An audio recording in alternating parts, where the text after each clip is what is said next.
Olá, bom dia, boa tarde, boa noite, boa madrugada. Não importa o horário que você está assistindo esse vídeo, aqui quem fala sou eu, o Prof. Rafa, professor, consultor, palestrante, enfim. Estou aqui você já viu no título do vídeo, para a gente falar um pouco sobre o livro O Conde de Monte Cristo. Essa belezura aqui, ó. Bora lá? Vamos falar sobre esse livro? Incrível! Vamos lá.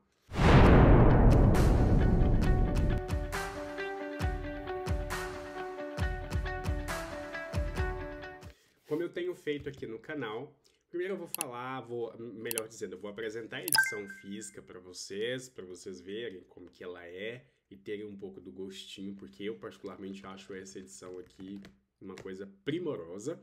Depois vou falar um pouco sobre o livro, fazer um resuminho ali, sem dar spoilers, e darei a minha opinião, as minhas impressões de leitura, tá bom?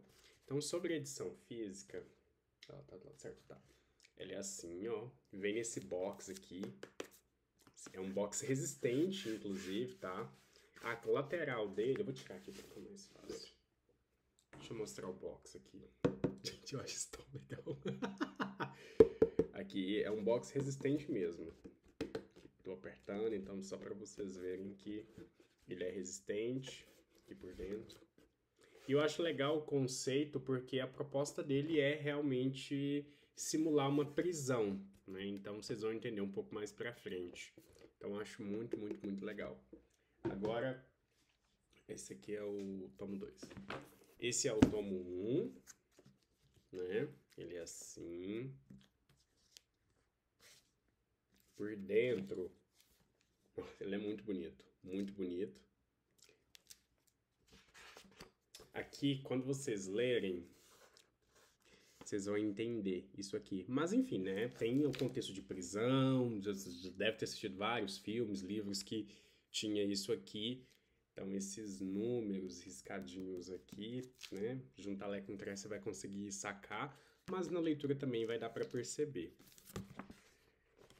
A letra é uma letra confortável de ler e tem umas gravuras. Eu acho muito bonitas, assim. Tem umas gravuras. Esses livros da Zaha, os clássicos, eles têm essas ilustrações. Eu tenho outras edições aqui também e eu particularmente acho muito gostoso. Enriquece a experiência de leitura quando você tem do meu ponto de vista, esses recursos imagéticos. Então eu vou ali, complemento aquela imagem que eu estou construindo na minha cabeça e complemento com o que está aqui na ilustração. Esse aqui é o tomo 2. Então são dois tomos, tá, pessoal? Então se você tem medo de ler livro grande, perca seu medo. Isso aqui vai levar você para um outro patamar. E aqui já tem uma outra. Gente, eu esqueci qual que é o nome disso. Eu acho que é folha de guarda. Mas enfim, já tem uma outra ilustração. No fundo também, aqui, ó. Que já é diferente. Aí, pra quem sabe ler um bem a letra, né? Então aqui já, só pra você ver, a capa é assim. E aqui também é de tecido. Pra quem já viu aquelas edições dos livros do Freud, que se eu não me engano, eles saem pela Zahar? Eu tenho uma ali, mas eu não vou pegar ele não. Eles também têm essa característica. A lateral dele é de tecido. Então, já deu para vocês verem, né? Tem fitilho também. A letra, como eu já falei, é confortável. Deixa eu procurar uma outra ilustração aqui, só para vocês verem. Então, aqui tem uma outra ilustração, certo? Então, feita a apresentação da edição em si, vamos falar sobre a obra, efetivamente, do Conde de Monte Cristo. Eu vou fazer um resumo bem rápido, pessoal, porque a minha intenção aqui não é fazer uma resenha sobre o Conde de Monte Cristo, até porque isso é o que mais tem aqui no YouTube, é só procurar que você vai encontrar. O meu objetivo é outro, tá? Então fiquem comigo até o final que vocês vão entender. Mas enquanto isso, se inscrevam no canal, assinem o. Okay. Inscrevam-se no canal, ativem o sininho, para vocês não perderem nenhum vídeo novo, porque toda semana está saindo pelo menos um vídeo, então eu tenho certeza que pelo menos um deles vai gerar algum tipo de transformação na sua vida, seja na perspectiva material, seja na perspectiva espiritual, filosófica e por aí vai. É um trabalho feito com bastante amor, com bastante carinho, então acompanhem os vídeos, deem o maior suporte possível, então comentem nos vídeos, dê o joinha, né, o like aqui, porque ajuda bastante no crescimento do canal, certo? Então bora lá. Eu vou fazer um resumo bem rápido sobre o Conde de Monte Cristo. Personagem principal, o Edmundo Dantes, é um personagem que já de cara você vai conseguir se conectar com ele, porque ele traz um frescor, digamos assim, da juventude. Então, pra gente que é jovem, né? E isso eu tô falando não só de questão de idade, tá bom, pessoal? Questão de mental mesmo. Pra gente que é jovem vai conseguir se identificar muito com esse personagem. Então é alguém que tem um vigor pra vida, que sonha, que é idealista, as coisas estão dando super certo pra ele numa perspectiva material. Guardem isso, ok? Numa perspectiva material, as coisas estão fluindo muito bem, porque ele vai receber uma promoção, ele vai se casar com uma pessoa que ele ama, então está tudo materialmente fluindo bem para a vida dele. Novamente, guarde isso materialmente, ok? Até que acontecem algumas coisas na vida desse sujeito, que ele é traído. Isso não é spoiler, tá, gente? Acontece no começo, então, por favor, não é spoiler. E até porque também, pelo amor de Deus, são 1.300 páginas, então assim, tem muito chão, tem muita coisa aqui. Então, se eu falar uma situaçãozinha aqui ou outra ali, garanto pra você que não é spoiler, não vai entregar, não vai estragar a sua experiência de leitura, tá? Mas voltando ao resumo que eu estava fazendo. Então ele, por conta dessas situações de traição, ele vai preso. Através desse processo de prisão, inclusive ele não sabe o porquê está sendo preso. Enfim, isso gera toda uma questão na cabeça dele, tá? Mas o grande ponto aqui que eu quero trazer para vocês é o seguinte. Até tá começando a fazer um calorzinho aqui. Recomendo assistir esse vídeo com um chá. Eu tô tomando nesse momento um chazinho de camomila, bem concentrado. É muito bom, inclusive, sem açúcar. E vamos lá. Recomendo assistir esse vídeo com um chazinho para você ficar calmo ou calma.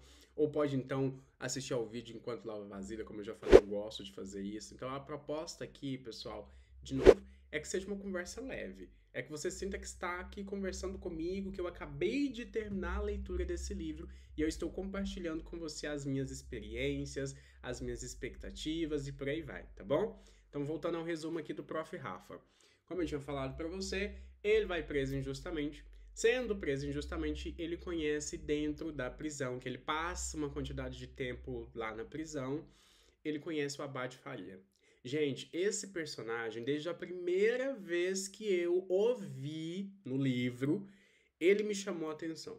Ele me cativou. Porque já tem muito tempo que eu tenho essa coisa de me conectar com muita facilidade com figuras mais velhas, principalmente com figuras masculinas mais velhas. Eu acho até pela questão do meu pai, enfim, ter sido, enquanto estava aqui, né, encarnado, uma pessoa mais velha, bem mais velha. Ele era um referencial muito grande para mim, continua sendo, mesmo depois de ter desencarnado. Então eu sempre tive muita facilidade para me conectar.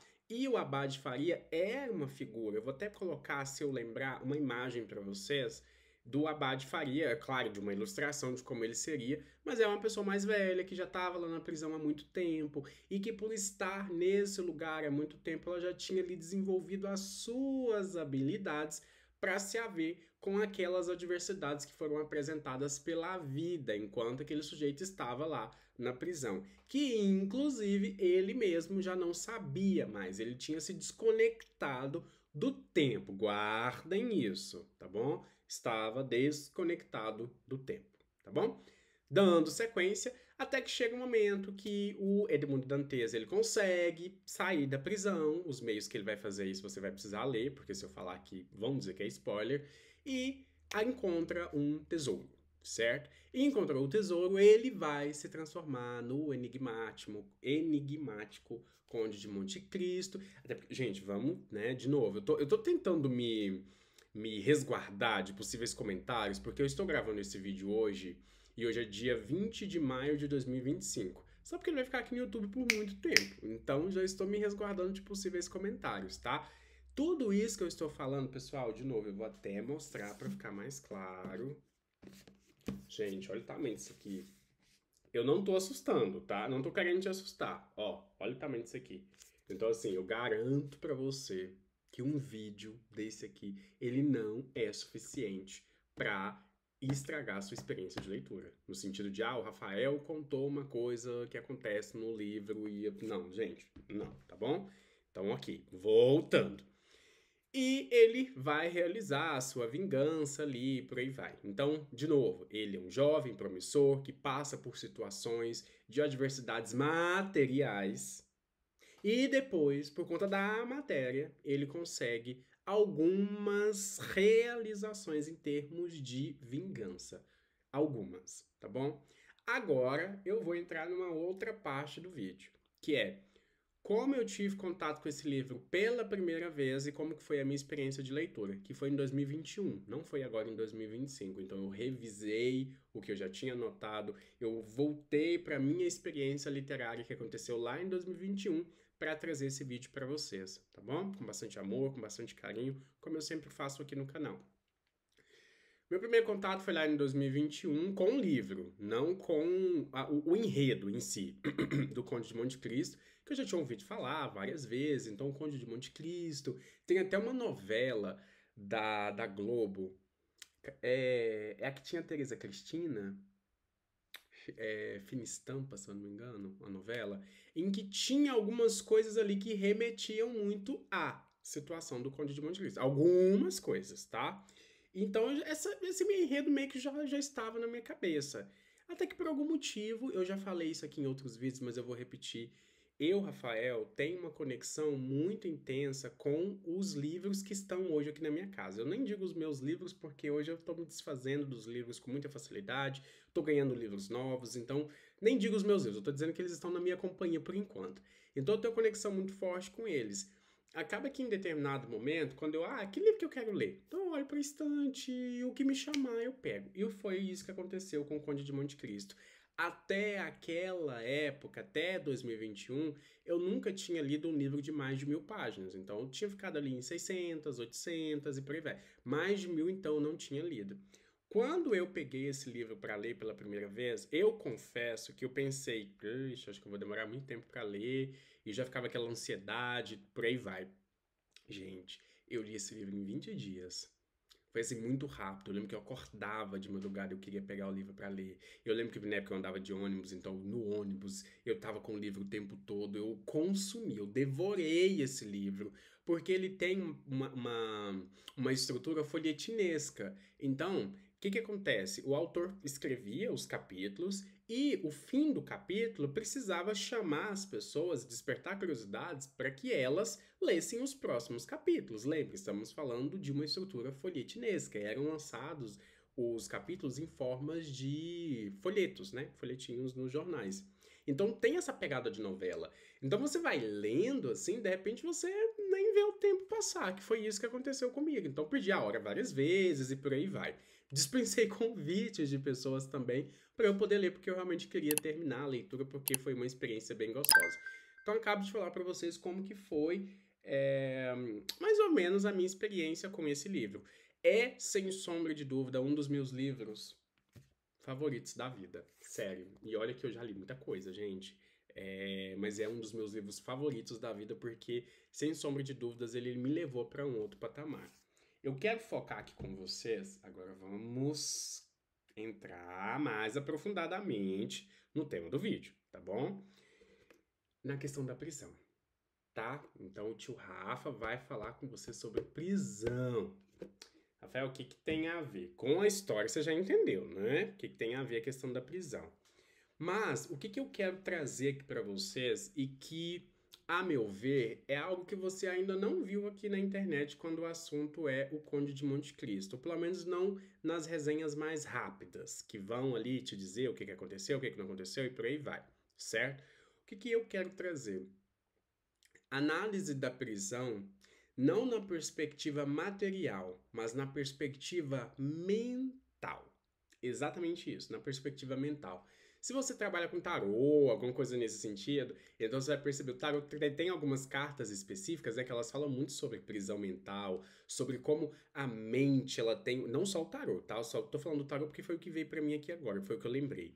Mas assim, vai trabalhar muito aquela situação em que às vezes o sujeito ele tá com o caminho todo aberto, mas que por conta das prisões mentais ele não consegue ver uma saída para aquela prisão, certo? E eu não estou dizendo que é isso que acontece aqui no Conde de Monte Cristo, mas o que eu quero trazer para vocês é essa perspectiva. Vamos pensar aqui nesse contexto a prisão como uma metáfora, a prisão material como uma metáfora para a prisão mental. E como as nossas prisões mentais, elas limitam o nosso processo de desenvolvimento enquanto sujeitos aqui, nessa experiência. Sim, faz total sentido. Então, o que eu gosto de trazer quando o assunto é prisão mental e falando de Conde de Monte Cristo? Eu até fiz uma palestra sobre isso em 2021, de tão intenso que foi para mim a experiência da leitura desse livro, que é a figura do Abade Faria. O Abade Faria, ele vai ter uma importância imensa, imensa nessa trajetória, na jornada do Edmond Dantes, ou do Conde de Monte Cristo, como você preferir chamar.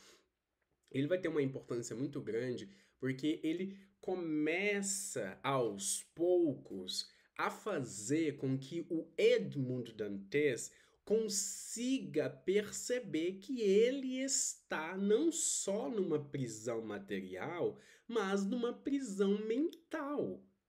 E o que ele precisa fazer, não para se livrar das prisões materiais, mas das prisões mentais, entender o porquê essas prisões mentais levaram ele a chegar no ponto de estar materialmente preso, ou seja, fisicamente preso em um determinado lugar.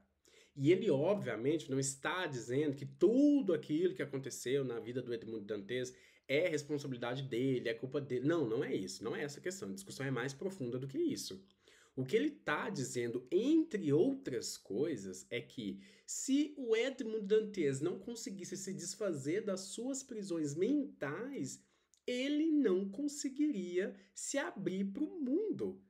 E, a partir disso, encontrar os tesouros da existência.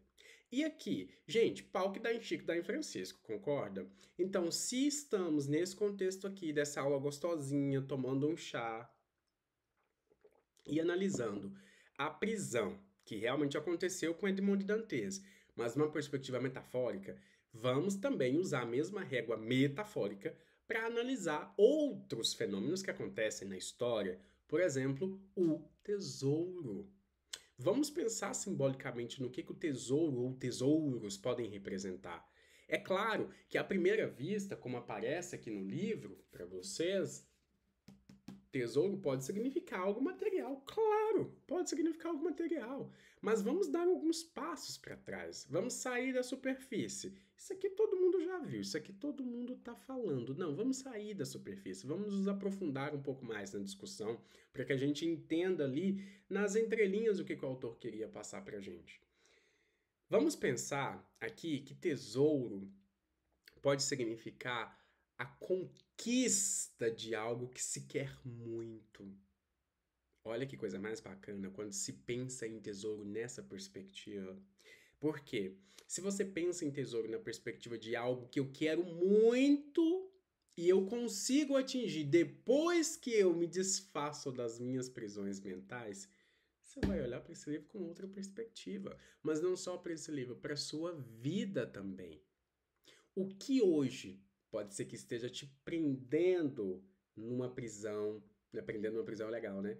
Mas que esteja te ali limitando numa prisão mental e que acaba, consequentemente, te atrapalhando no seu processo de conseguir atingir aquele seu objetivo, que é o seu tesouro.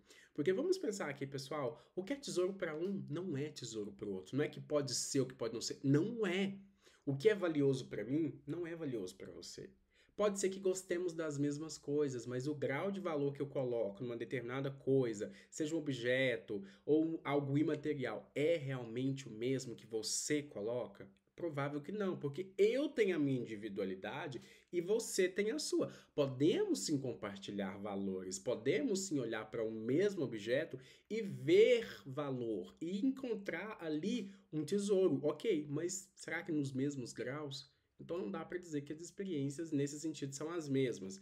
Então, considerando que para cada pessoa tesouro vai significar coisas diferentes, então a gente traz para esse contexto de que tesouro é a realização, ou pode ser a realização do seu objetivo, ou do meu, no meu caminho, a gente começa a ver a vida numa outra perspectiva e a experiência de leitura também. E uma coisa que eu quero deixar bem claro para vocês é que uma das prisões mentais do Edmond Dantes, e sobre isso, assim, fica muito claro, é o desejo de vingança. Se ele vai conseguir ou não, você vai precisar ler para saber. Mas o quanto o desejo de vingança, quando alguém nos causa mal, quando alguém nos passa a perna, quando alguém nos desmerece, quando alguém olha pra gente assim, e na nossa perspectiva, é claro, porque pode ser que isso não esteja acontecendo pro outro, mas quando a gente sente que alguém olha pra gente ali com um certo desdém, aquilo ali pega, né? Vai no ego de um jeito assim que não é legal, digo isso por experiência própria. Mas o quanto que isso depois não se torna uma prisão para o sujeito, não se torna um grilhão para a pessoa.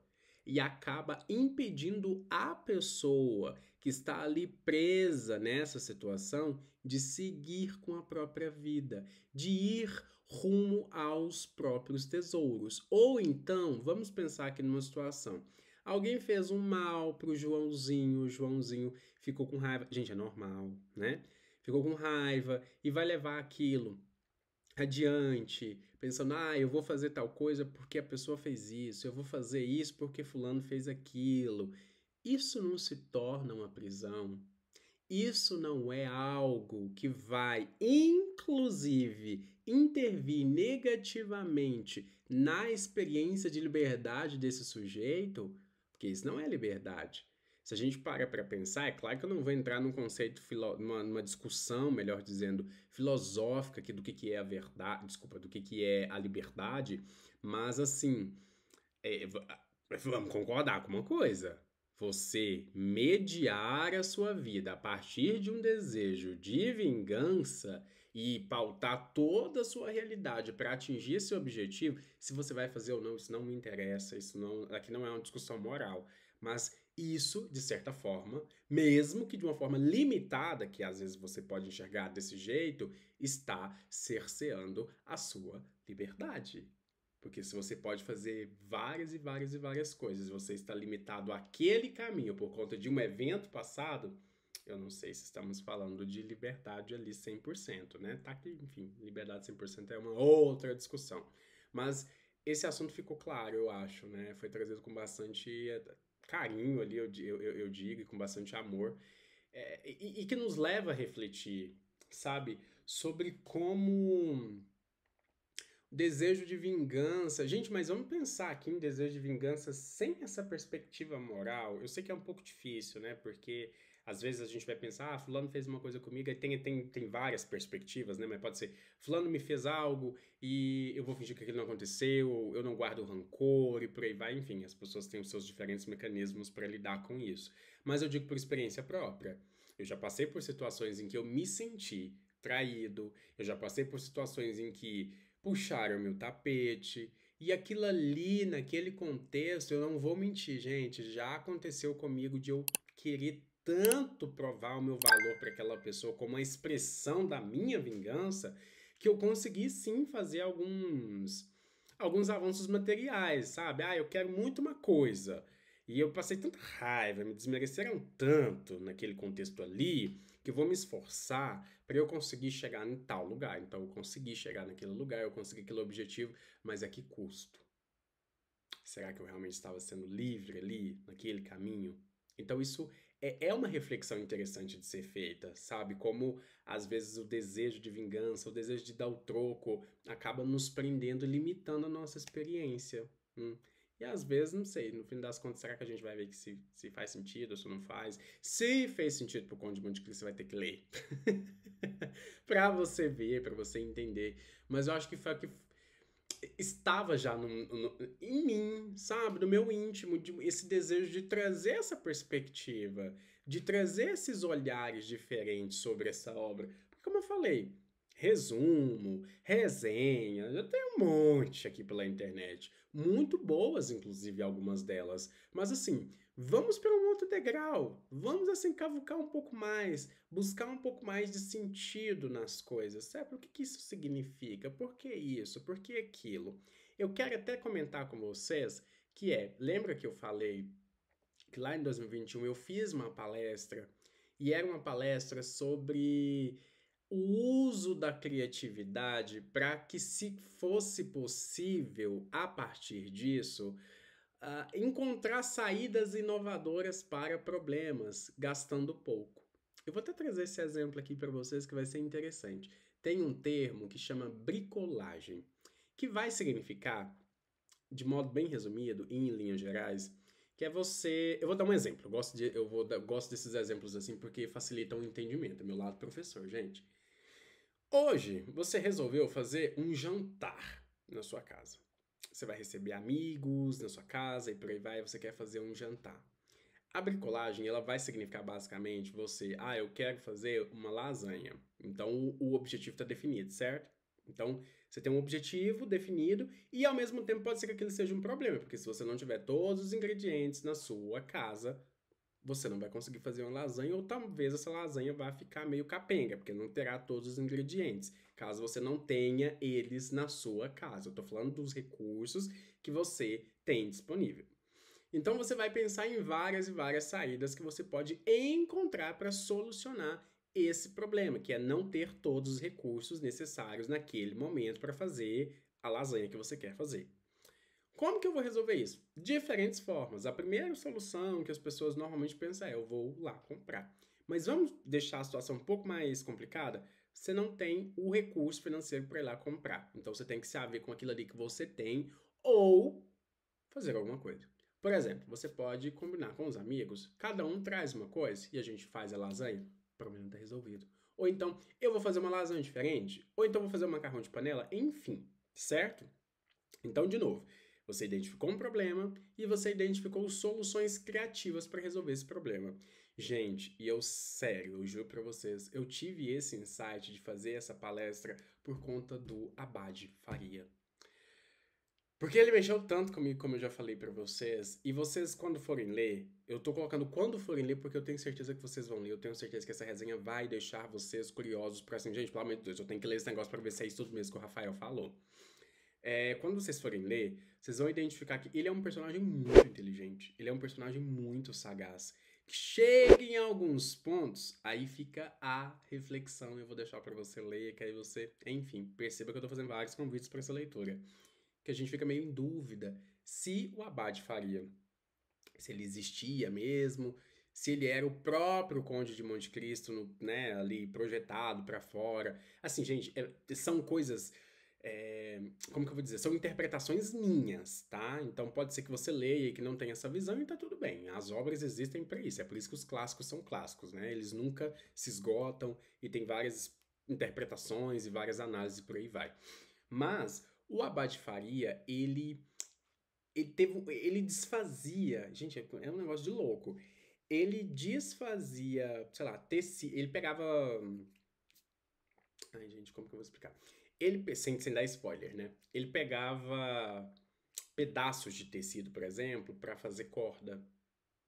Ele pegava, agora eu não sei se eu tô enganado, mas eu tenho quase certeza que ele também fazia tecido para escrever. Na verdade, não, ele fazia meio que um papel para poder escrever, porque ele tinha ali um conhecimento que ele achava necessário que fosse colocado num papel para que aquilo fosse transmitido para outras pessoas. Gente, olha aí que coisa mais interessante, coisa mais rica. Não só a criatividade desse sujeito, tá? Pra fazer para pegar uma coisa que já existia. Então ele tinha um problema. Então, olha, eu tenho um conhecimento e eu quero transmitir esse conhecimento para outra pessoa. Só porque eu não tenho onde colocar, né? Então eu vou, com os recursos que eu tenho disponíveis aqui, encontrar uma solução para que eu crie algo que a partir desse algo eu consiga imprimir o meu conhecimento, imprimir aqui, né? Imprimir no sentido de colocar mesmo, sabe? Pegar o conhecimento aqui da cabeça dele, fazer o download, colocar nesse papel, e ele consegue fazer isso. Então, olha que coisa mais bacana, né? Como que ali naquele contexto é um conhecimento que estava no sujeito, que estava aqui, ó, e que de repente esse sujeito, de repente não, né? Mas que esse sujeito entende a necessidade de pegar esse conhecimento e colocar para fora. Porque se não colocasse para fora, o conhecimento morreria com a pessoa, caso ela viesse a morrer ou ela viesse a desaparecer. Que é isso que eu estou fazendo aqui com vocês. Então eu tive a experiência de leitura, ela rodou aqui na minha cabeça, eu conversei com amigos, eu conversei com várias pessoas, falei das minhas experiências, eu escrevi sobre.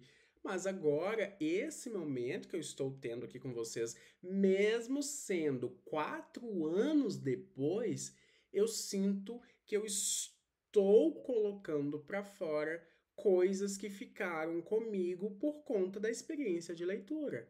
Ou seja, é aquilo, eu tenho um conhecimento, eu acho que tenho um conhecimento aqui na minha cabeça, e ele só vai efetivamente fazer algum tipo de diferença e transformação na realidade a partir do momento em que eu imprimo ele em algo. Que nesse caso eu estou fazendo aqui através de um vídeo.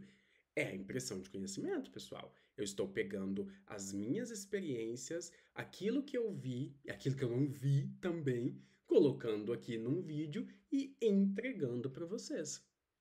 Coisa mais legal. Então, pessoal, é isso que eu tinha para dizer hoje. Eu espero do fundo do meu coração que essa resenha, não tão resenha assim, que eu não me ative a detalhes do livro, porque isso para mim não é relevante, até porque também se eu fosse fazer isso, eu incorreria no risco de dar algum spoiler, alguma coisa nesse sentido que talvez de alguma forma fosse impactar negativamente a sua experiência de leitura. Mas a minha intenção aqui foi compartilhar com você as minhas experiências, aquilo que eu achei, aquilo que não achei, leituras mais profundas das obras e também instigar vocês, quando forem ler um livro, quando for assistir algum filme, alguma coisa assim, um vídeo aqui no YouTube, tentem encontrar um sentido daquilo que está nas entrelinhas. O que isso diz para mim? E às vezes o que diz para você pode ser totalmente diferente do que diz para mim. E tá tudo bem. Essa que é a graça. Então eu digo para você, você vem aqui nos comentários, fala para mim, Rafael, eu acho que isso que você falou não faz sentido por conta disso, disso, disso. Ou então, gostei, por aí vai. E assim a gente vai crescendo e vai se desenvolvendo e vai adquirindo novas visões sobre os fenômenos que já estão ali diante dos nossos olhos. Mas novamente, eu quero até terminar o vídeo com esse box aqui.